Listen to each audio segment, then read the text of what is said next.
آپ نے نوٹ کیا ہوگا کہ بچے جو ہے وہ اکثر ضدی ہوتے ہیں، ضد کرتے ہیں۔ تو ضد یا ضدی کے لیے ہم کون سا ورڈ استعمال کرتے ہیں، یا ضدی بچے کے لیے ہم کیا استعمال کریں گے؟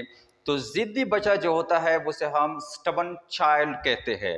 یا جو مہربان لوگ ہوتے ہیں، کچھ لوگ ایسے ہوتے ہیں جب بڑے ہو جاتے ہیں، میچور ہو جاتے ہیں، تو وہ کیا ہو جاتے ہیں، تھوڑے مہربان ہو جاتے ہیں، بڑے مہربان ہوتے ہیں، تو ان کے لیے ہم کائنڈ کا ورڈ استعمال کرتے ہیں۔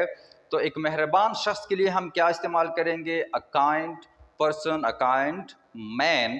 تو ایسے الفاظ جو ایک شخص یا بچے یا ایک پرسن کے بیہیویئر یا کریکٹر کو ظاہر کرے یا بیان کرے، اس کو ہم کیا کہتے ہیں؟ Adjective of personality. وہ ایڈجیکٹو جو کسی کی کریکٹر یا بیہیویئر کو شو کرے، ظاہر کرے، تو اسے ہم کیا کہیں گے؟ Adjective of personality.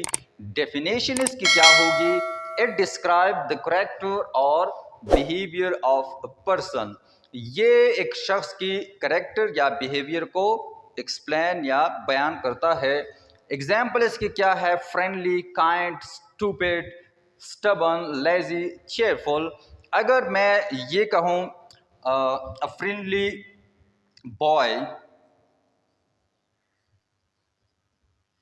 friendly boy، اب ایک دوستانہ بچہ ہے، وہ ہر کسی کے ساتھ دوستی کیا ہے کر لیتا ہے، زیادہ جھگڑالو نہیں ہے، اسٹوپڈ بے وقوف نہیں ہے، تو اس کے لیے ہم کیا استعمال کریں گے؟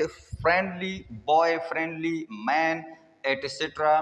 کائنڈ کے ساتھ آپ کیا استعمال کریں گے؟ کائنڈ پولیس یا کائنڈ ڈاکٹر ایٹسٹرا۔ تو یہ kind, friendly, lazy, cheerful, stupid, یہ سارے کیا ہے؟ ایڈجیکٹو آف پرسنالٹی ہے۔ تو ہوپ دیٹ کہ آپ کو یہ سمجھ آ گیا ہوگا کہ ایڈجیکٹو آف پرسنالٹی کون سے ورڈز ہوتے ہیں اور ان کا فنکشن کیا ہوتا ہے۔